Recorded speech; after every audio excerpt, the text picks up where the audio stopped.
단호박 같은 질문과 단호박 같은 대답이 날아다닙니다. 이달의 정치, 사회, 문화 이슈를 들여다보는 단호박 토크입니다. 제가 오늘은 특별히 무지개 깃발을 들면서 이 인트로를 시작하고 싶은데요. 2001년 네덜란드를 시작으로 덴마크, 멕시코, 미국 등 전 세계적으로 혼인평등의 물결이 일고 있습니다. 지난달에는 아시아 최초로 대만이 동성결혼을 인정했는데요. 유독 한국만 갈 길이 멀어 보입니다. 2017년 대선 토론회 당시 지금은 대통령이 된 문재인 후보가 동성애에 반대한다는 입장을 밝히기도 했는데요.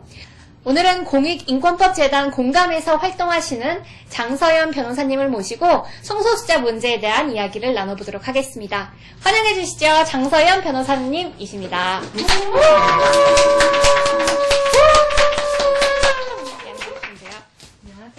안녕하세요. 안녕하세요. 장서연 변호사님. 저와는 이제 친분이 있고 아주 친한 사이지만 처음 보는 시청자분들도 계실 테니까요. 혹시 소개 좀 부탁드려도 될까요? 네, 안녕하세요. 저는 공익인권법재단 공감에서 일하고 있는 장서연 변호사입니다. 공감이라는 단체는 사회적 약자와 소수자들을 위한 공익변호사 단체고요. 저는 2007년부터 공감에서 일하고 있습니다. 제가 공감을 알고 있었던 이유 중에 하나가 이제 사회적 약자와 소수자를 위한 공익변호사 단체였었는데 제가 알기로는 공감에서 성소수자 인권과 관련한 일도 한다는 걸 알고 있었어요. 그리고 저는 이제 이미 고등학교 그리고 대학교 무렵에 이제 스스로 동성애자로 정체화를 하고 있었기 때문에 좀 이제 내 자신 스스로를 좀 숨기지 않고 살아갈 수 있으면 좋겠다라고 해서 공감에 지원을 하게 됐었던 거죠. 멋있으십니다. 성소수자 이슈로 이렇게 자연스럽게 넘어오는 것 같은데요. 네. 사실 요새 성소수자라는 단어 말고도 LGBT, AIQ 뭐 이런 단어들도 좀 자주 쓰이는 것 같아요. 혹시 모르시는 시청자분들을 위해서 LGBT, AIQ에 대한 좀 설명을 부탁드려도 될까요? 네, 사실 그 신재 위원장님이 저희 토론 때 LGBTAI까지 이렇게 호명을 하면서 방송 토론에서 굉장히 호응이 많았었는데요. 그러니까 외국에서는 대중적으로 LGBTI까지 얘기를 많이 하는데요. 그러니까 뭐 레즈비언 그리고 여성 동성애자인 레즈비언 또는 이제 바이섹슈얼, 그러니까 양성애자, 또 게이 남성 동성애자, 또 T 트랜스젠더, 그리고 I는 이제 간성이라고 해서 그 남성과 여성 모두에게도 이제 불분명하다고 해야 되나 좀 모호한 그런 이제 성별을 가지고 태어나신 분들을 이제 포괄하는 개념이고요. 거기에 더 나아가서 요즘은 뭐 에이섹슈얼이라던가 또는 캐스처널이라고 해서 본인의 이런 성별 정체성이나 성적 지향에 대해서 계속 탐색하고 질문하는 그런 분들을 포함해서 조금 점점 더 다양한 정체성들을 포괄하는 용어로 사용하고 있습니다. 사실은 뭐 남자가 여자를 좋아한다, 여자가 남자를 좋아한다 이것 외에도 굉장히 알 수 없는 다양한, 그러니까 우리조차도 구분하기 어려운 다양한 성적 뭐 지향 같은 것들이 있고 뭐 그런 것들을 반영하는 단어인 것 같네요. 뭐 혹시 우리나라에 뭐 대충 몇 명의 성소수자가 있는지 파악하거나 조사된 바가 있나요? 저희 남한 인구수가 몇 명이죠? 5천만 명. 5천만 명이면 거기서 한 5%에서 10%면 몇 명일까요? 그러게요.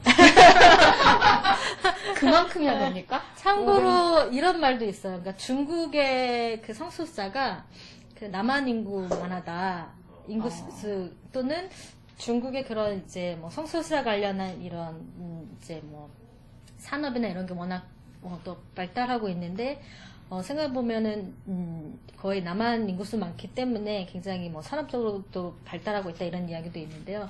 근데 사실 정설로는 그것이 그 수가 얼마나 되느냐는 정확하게 통계를 잡아낼 수가 없어요. 왜냐하면 사실 이게 성별 정체성이나 성 정체성이라는 게 유동적이기도 하고 또 특히 뭐 성적 지향으로 동성애자나 양성애자, 뭐 이성애자가 본인이 스스로 밝히지 않는 한은 이게 드러나는 것은 아니기 때문에 또 국가가 뭐 그것을 그 뭐 인구 통계에서 표본을 삼기 위해서 물어본다고 하더라도 정확한 수치는 알기는 어렵고 다만 그냥 사람들이 보통 이제 보통 전 세계 어디에나 5%에서 적게는 그 5%에서 마이너스 2 플러스 2 정도로 생각을 하고 있는 것 같아요. 저는 뭐 신문기사를 보니까 그 자연계에서 동성애 현상은 굉장히 자주 볼 수 있는 현상이고, 뭐 어떤 동물학자는 거의 한 20%까지 또 동성애 뭐 동물들이 차지하고 있다라고 얘기하기도 하더라고요. 그리고 이게 또 문화적인 영향이 있을 것 같아요. 좀 더 성소수자 친화적인 문화에서는 아무래도 이렇게 드러내거나 스스로 이제 자연스럽게 이제 본인의 그런 정체성에 대해서 탐색할 수 있는 기회가 많기 때문에 더 많을 수가 있을 것 같은데, 그런 거에 좀 적대적인 환경에서는 더 적게 나타날 수도 있을 것 같아요. 네. 그러네요. 그러면 성소수자, 특히 막 동성애를 반대하는 진영에서는 가끔씩 뭐 그런 얘기를 하기도 하잖아요. 타고난 게 아니라, 선천적인 것이 아니라, 후천적인 것이기 때문에 이것은 질병에 가깝고, 고칠 수 있고, 그렇기 때문에 고치지 않는 이들은 거의 뭐 죄다.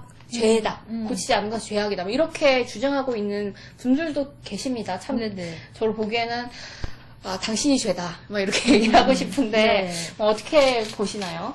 사실 동성애가 뭐 질병이라거나 죄라는 것은 이미 너무 시대착오적인 주장이어서 거기에 이제 대답할 가치는 없는 것 같은데, 약간 이런 거에 대해서 고민해 보면 좋을 것 같아요. 후천적이라고 해서 그게 나쁜 건가? 예를 들면 이제 장애인 중에도 선천적인 장애를 가지고 있는 사람이 있고, 후천적인 장애를 가지고 있는데, 후천적인 장애 그 자체를 뭐 나쁘다거나 비정상적이라고 할 수 있는가? 그러니까 저는 이제 소수라는 것이 그 이유만으로 비정상이라고 대해서는 안 된다고 생각하고, 그것이 선천적이거나 후천적인 건데 상관도 없이 그것을 비정상이라거나 질병이라거나 죄라고 하면 안 된다고 생각을 해요. 오히려 사회라는 것이 소수자 또는 좀 다름에 대해서 좀 더 관용적이고 관대해야 그것이 좀 더 발달한 선진적인 사회가 아닌가라는 생각이 들어요. 아까 얘기 듣다 보니까 생각나는 건데, 어떤 사례 중에는 한 40대가 되어서야 자신의 성정체성을 확인하고, 네네. 그래서 뭐 이미 결혼하신 분이셨는데 뭐 이혼해서 다시 이제 자신의 새 삶을 찾거나 이런 경우도 있더라고요. 그렇죠. 그러니까 또 외국에서는 예를 들면 이제 뭐 60대, 70대 뭐 할아버지 게이들이 나중에 뭐 5, 60대쯤 이미 결혼 한번 했었고 자녀도 있고 뭐 아내하고 사별도 하고 나서야 본인의 성별 정체성에 대해서 이제 자각을 하고 본인이 게이다 커밍하는 경우도 많은데, 그러니까 사회적인 영향이 있는 거죠. 그러니까 예를 들면 이제 40년대, 50년대 또는 60년대까지 동성애는 심지어 질병일 뿐만 아니라 범죄시했던 거예요. 그러니까 사실 동성애자들이 스스로, 본인 스스로, 동성애자나 양성애자 또는 이제 많은 성소수자들이 스스로 이 본인을 정체화하는 데는 좀 그 문화적인 영향과 본인 스스로 그것을 탐색하는데 오랜 시간이 걸리기도 하고, 딱 태어나자마자 그래 나는 성소수자야 이렇게 바로 인식하는 것은 아니기 때문에 네, 그런 시간들이 필요한 것 같아요. 그러네요. 사실 저도 뭐 교과서나 뭐 학교에서 이성애에 대한 사진, 엄마, 맞아. 아빠, 네. 그리고 남자와 여자, 그리고 뭐 드라마에서 수없이 보는 그 외 로맨스는 다 사실 그냥 남자와 여자에 관한 것이었잖아요. 그래서 저도 학교 다니면서 그 여고를 다녀서, 저는 근데 특이한 케이스인데, 여고에서는 사실 그런 것에 대한 상상력과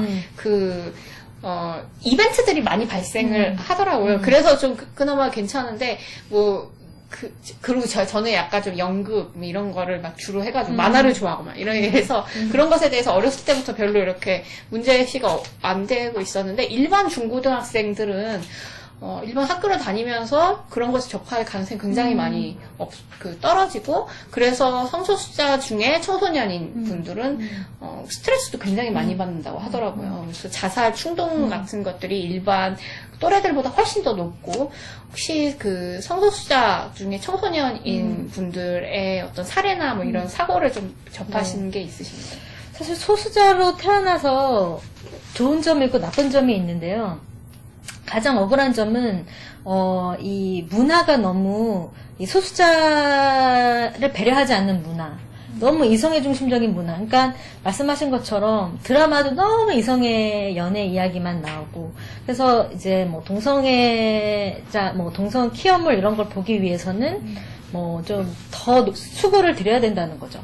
그리고 생각해보면 우리가 개봉했던 영화 중에 뭐 최근에는 뭐 다행히 점점 영화가 다양해지고 있긴 한데 다 이런 이제 이성애를 전제로 한 영화란 말이에요. 그러니까 그런 문화적인 영향으로 인해서 이제 일반 시민들에게는 당연히 이제 이성애 중심적인 그런 인식이 이제 전파되고 있는데, 그때 이제 저는 남녀공학을 나왔었는데,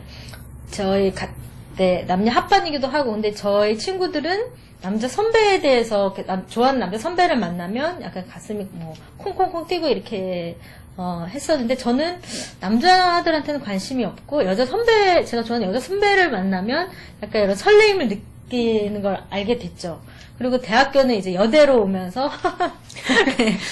이런 말 하면 웃기지만, 이제, 레즈의 메카라고 하는 여대가 있어요. 네, 거기에 가게 되면서, 이제 선배에 대한 이제 짝사랑이 이제 시작으로 해서 이제, 내가 확실히 동성애자구나, 성소자라는 것을 알게 되었는데, 그리고 나서부터 이제, 뭔가 성소수자에 관련한 뭐 영화라던가 드라마든가 이런 걸 찾아보게 됐고, 그 당시에는 좀 유행했던 게 그 엘워드라고 미국 드라마가 있었어요. 네. 근데 그 정도? 근데 그러다 보니까 이제 성소수자 청소년들에게는 본인의 정체성에 좀 이렇게 부합하는 이제 문화적인 그런 컨텐츠가 부족하고, 그리고 말씀하셨던 것처럼 교육에서는 전혀 성소수자를 아예 없는 존재로 취급을 하고, 그렇기 때문에 뭔가 본인에 대한 정체성에 대한 고민 이런 것들을 어디 가서 물어보거나 또는 정확한 정보에 대해서 제공받거나 할 그런 곳이 없어서 혼자 고민을 하다가, 특히 또 학교에서 괴롭힘을 당하게 되면 그런 것들을 마땅하게 도움을 구할 만한 곳을 찾지 못해서 혼자 이제 고민하는 경우가 많죠. 네. 그것에 대해서 좀 보호해주고 좀 이끌어줄 수 있는 센터가 하나 생겼다고 좀 네. 들었는데, 그게 어떤 센터인가요? 그래서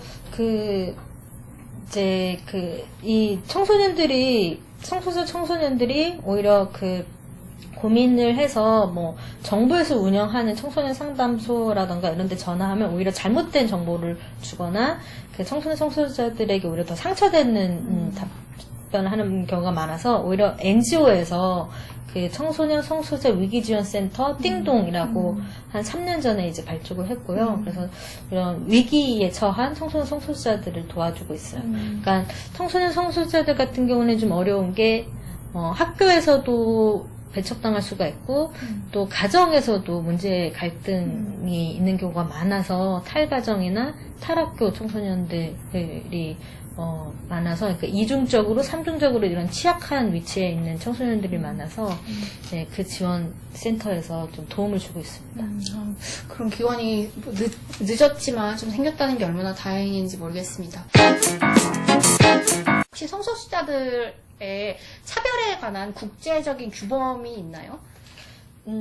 네, 사실 유엔이 196개국인가요? 전 세계에 있는 여러 나라의 연합체잖아요. 예. 네, 국가연합인데, 그러다 보니까 사실 선진국만 있는 건 아니고, 뭐 동성애나 성소수자에 대해서 여전히 종교적으로 적대적인 국가도 같이 있어요. 그래서 어떻게 보면 유엔의 국제인권 규범의 발달도 그렇게 빠른 건 아니에요. 근데 적어도 2000년대에 들어서는 성소수자에 대한 차별과 폭력에 대해서는 반대한다. 그건 모든 국가가 이제 합의를 한 거고, 그래서 모든 국가에 대해서 이 성소수자에 대한 차별과 폭력에 대해서 차별 실태조사, 차별과 폭력에 대한 보고서를 유엔에 보고하라라는 결의안이 채택됐죠. 그게 2011년이었나요? 네, 2011년부터. 네, 2011년이었고, 그래서 그게 이제 최초로 유엔 전체 이사회 결의안으로 채택된 성소수자에 대한 결의안이었고요. 하지만 1900년대부터 이제 국제인권 규약 중에 뭐 자유권 인권 규약이라던가 사회권 규약이라던가 이런데 명문으로 성적지향 성별 정체성에 대한 차별 금지는 없었지만, 이 차별 평등 조항에 의해서 성소수자도 당연히 보호받는 걸로 해석을 해서, 뭐 호주 같은 데에서 이런 개인 진정을 통해서 자유권위원회에서 그런 자유권위원회 해석을 통해서 당연히 이런 거의 모든 국제인권 조약들이 성소수자들도 보호하는 네, 국제인권 조약으로 네, 적용되고 있습니다. 이 올해도 사실은 그 대선 국면에서 차별금지법에 관련해서 굉장히 많이 화두가 됐었는데요. 2007년부터 우리 법안 발의를 시작했었지만 10년 넘게 입법이 유보되고 있는 상태예요. 2014년에는 서울시민인권 헌장이라고 뭐 서울에서 발표하는 것이 논란 끝에 무산되기도 했는데요. 사실은 그 동성애를 반대하는 목소리가 그만큼 강하다는 것을 좀 뜻하기도 하는 것 같습니다. 혹시 이 차별금지법 제정 문제에 대해서 어떻게 생각하시나요? 네, 당연히 2007년에 그 차별금지법이 제정이 됐어야 되는데요. 그러니까 차별금지법은 당시에 그 노무현 대통령의 대선 공약이기도 했어요. 그러니까 본인 스스로 학벌에 따른 차별도 있었겠고, 또 당시에 뭐 남녀 차별이니 이런 것을 그 통합하는 차별금지법을 만들기 위해서 남녀차별금지법 차별 구제 관한 법률을 폐지해서 오히려 이런 포괄적인 차별금지법을 만들자라는 대사회적인 합의가 있어서 차별금지법이 제정이 됐어야 되는데 그 당시에 보통 그 보수 개신교라고 해야 되죠. 이 차별금지법 안에 성적 지향에 따른 차별금지가 있다는 것을 알고 반대 민원을 넣었었는데 그때 당시에 법무부에서 그래서 그 차별금지 조항에 성적 지향을 삭제를 하는 사태가 벌어졌고 거기에 대해서 시민사회가 이건 그럼 차별금지법이 아니고 차별조장법이다라고 반대를 해서 이제 10년째 좀 이렇게 온전한 차별금지법을 제정하라라는 운동을 하고 있고요. 안타깝게도 문재인 대통령은 2012년 대선에서는 차별금지법을 제정하겠다 약속을 했는데 2017년 차별금지법에는 대선 공약에서 뺐어요. 그러면서 아직 사회적 합의가 안 됐다라고 했죠. 근데 사실 동성애를 반대한다 이렇게 그 주장하는 사람 분들이 목소리가 크고 사람 수가 많은 것 같지만 저는 사실 이 수가 많지는 않다고 생각해요. 그냥 그 개신교의 그런 사회적 정치적 힘이 강한 것 뿐이죠. 오히려 저는 성소수자에 대한 차별을 반대한다라는 전제에 동의하는 시민들이 훨씬 더 많다고 생각을 하거든요. 왜냐하면 우리가 그 사실 성공한 사례도 있었는데 예를 들면 2001년에 국가인권위원회법 제정할 때도 그냥 당연히 성적 지향에 따른 차별금지 조항이 들어가 있기도 했고 2011년에 서울학생인권 조례도 이런 좀 그 사회적인 진통 끝에 그 학생들을 뭐 성적 지향이나 성별 정체성을 이유로 차별하면 안 된다라는 차별금지 조항이 그 원안 그대로 서울시의회에서 통과를 했었거든요. 그러니까 그리고 사실 뭐 적어도 성소수자에 대한 폭력이나 차별은 안 된다. 이것은 굉장히 기초적이고 기본적인 전제로서 저는 사회적 합의가 된 사안이라고 보는 거죠. 근데 다만 오히려 이런 것들을 약간 호도하면서 마치 차별금지법을 제정을 하면 뭔가 그런 목사들이 다 잡혀간다 이런 식으로 호도를 하고 있어요. 그런 거짓 선전에 이런 정치인들이 본인의 그 신념 이런 것들을 좀 그냥 타협해버리는 그런 좀 잘못된 그런 현상들이 계속 반복되는 게 굉장히 안타깝다고 생각을 하고요. 그리고 이제 말 나온 김에 그 동성애를 반대한다라는 것은 저희가 대선 때 이미 한번 쟁점이 돼서 이야기를 하게 됐었는데 사실 동성애는 찬반의 대상이 아니고 사실 뭐 이성애도 찬반의 대상이 아니듯이 예를 들면 뭐 왼손잡이 오른손잡이도 찬성 반대 대상이 아닌 거와 마찬가지로 동성애는 이제 찬반의 대상이 아니죠. 그리고 문재인 대통령도 당시에 그 홍준표 후보의 질문에 이제 처음에는 반대한다고 했다가 네. 나중에는 이제 뭐 사과를 하면서 네 뭐 그런 본인의 잘못에 대해서 사과를 한 바가 있죠. 동성혼 얘기가 나와서 말인데 사실은 2016년도에 김조광수 그리고 김승환 커플이 혼인신고를 했다가 불수리 처리되기도 했었잖아요. 근데 그때 당시 법원이 이제 판결 내린 거를 보면 굉장히 임의대로 그 법률을 본인들이 해석해가지고 거기다 썼고 알 수 없는 이유로 동성 간의 결합과 남녀 간의 결합은 다르다 이렇게 쓰기도 했었는데 이 결정에 대해서 어떻게 보시나요? 사실 언젠가는 이제 혼인할 권리, 혼인의 자유도 당연히 그 사람이 상대방이 나와 같은 성이건 다른 성이건 다 인정해야 될 권리라고 우리 법원이나 이제 우리 사회에서도 인정하게 될 텐데요. 왜냐하면 사실 동성애자나 양성애자도 똑같이 이성애자들하고 차별받지 말아야 된다라고 하면 당연히 거기에서는 가장 인간으로서 그 기본적인 욕구 중에 하나, 기본적인 권리 중에 하나가 혼인할 권리이기도 하고 가족을 구성할 권리이기도 하거든요.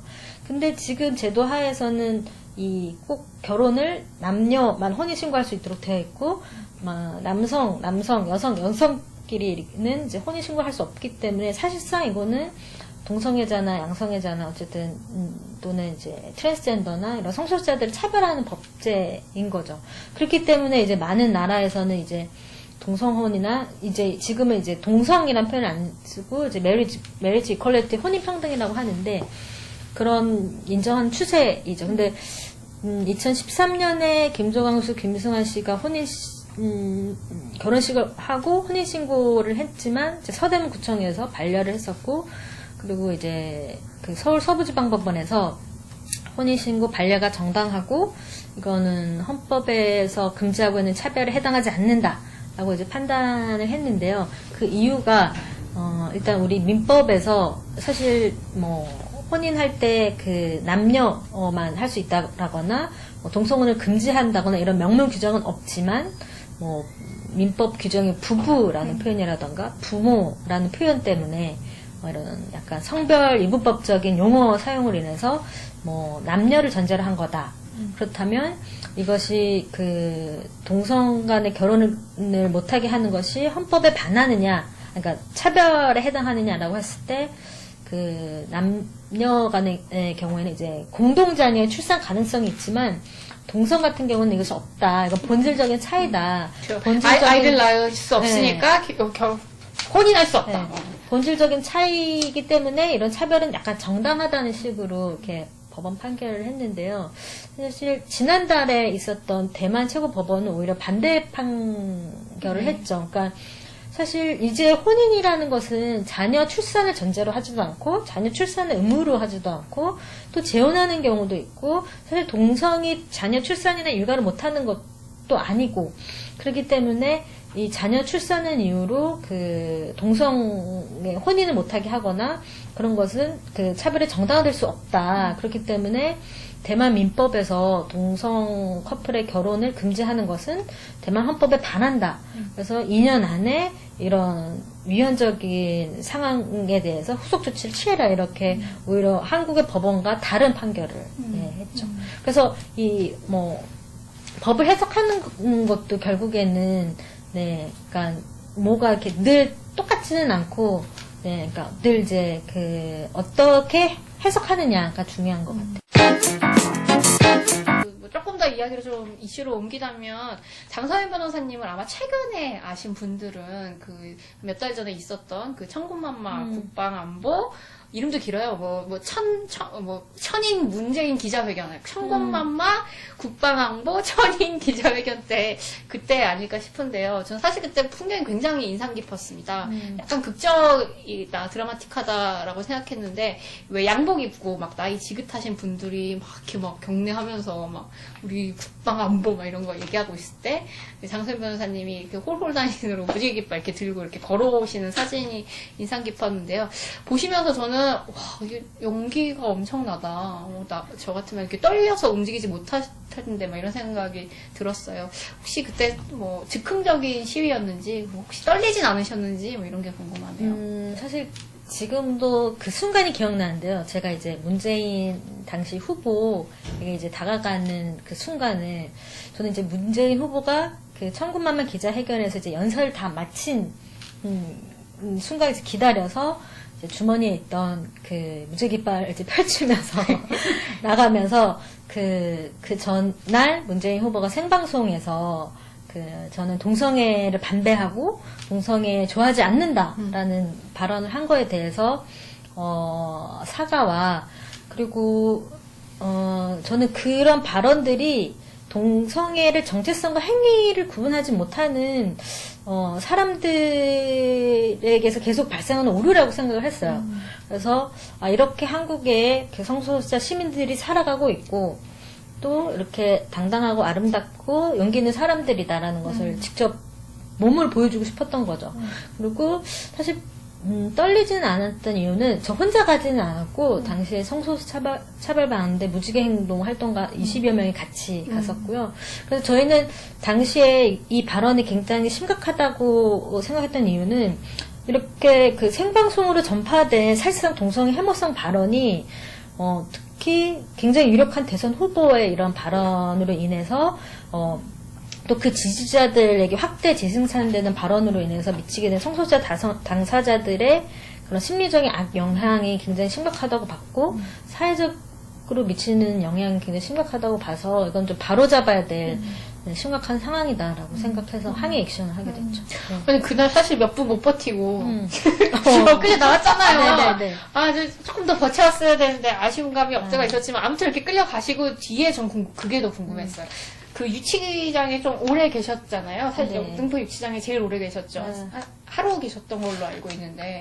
근데 이제 그날 그 문재인 당시 후보는 이제 사진을 찍고 이제 갔긴 갔고 네. 당시 좀 남아서 이제 기자회견들하고 기자들이 남은 기자들하고 있는 자리에서 좀 인터뷰를 하고 저희가 이제 정리해서 나가려고 하는데 그 국회 경비대에 포위가 당해서 갑자기 연행이 된 거예요. 상황이 사실 다 끝난 상황에서. 그러니까 왜 이제 와서 연행을 하느냐 했더니 이제 기자들이 다 빠진 다음에 한 거죠. 그래서 이런 신경 쓰여서. 그래서 저희가 그때 13명이 연행이 돼서 그 3개 경찰서로 나눠 갔었는데 저는 이제 영등포서에 이제 연행이 됐었고 약간 불법 연행이라고 본 거죠. 이거는 뭐 이미 다 끝난 상황에서 사실상 좀 무리하게 연행된 것이었기 때문에 그리고 그 상황에서 좀 신원을 밝히기 어려운 사람들도 있고 갑자기 연행됐기 때문에 그래서 저희는 신원을 포함한 모든 이제 진술을 거부하고 있는 그런 상황이었어요. 네. 그 연행에 갈 때 이유가 뭐였나요?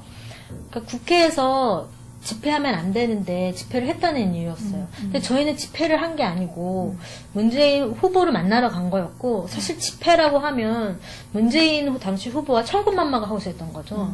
그러네요. 그러면 집회라고 그렇죠. 하시네요. 만약에 집시법 위반이면 사실 그러면 당시 문재인 후보와 그 기자회견을 한 천군만마였던 거죠. 잡혀가야 될 분은 그분들이네요.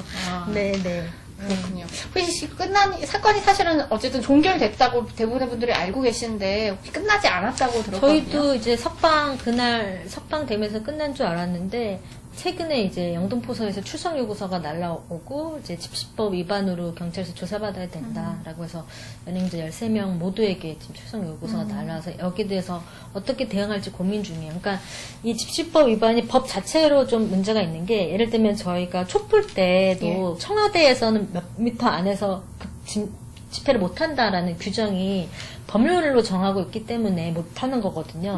근데 그렇게 아무런 뭔가 전면적으로 그냥 이유 없이 예외 없이 원칙적으로 청와대 앞이나 뭐 국회 앞에 100m 이내에서 집회를 하지 못하도록 하는 규정은 사실 좀 전 세계적으로 유례가 없는 거기 때문에 법 자체에 대해서도 다툴 소지가 있고 다툴 여지가 있고 또 저희는 그 연행 자체가 좀 너무 무리한 연행이었다라고 항의하는 차원에서도 네, 좀 법정 다툼이 있을 수 있을 것 같아요. 그렇군요. 사건이 어쨌든 종결될 줄 알았는데 그게 아니라는 점에서 좀 마음이 씁쓸하기도 했었습니다. 그러니까요. 지금까지 그 LGBT 중요 문제에 대해서 장서연 변호사님을 모시고 현장에서의 이야기, 법률적 이야기를 나눠봤습니다. 감사합니다. 네, 감사합니다.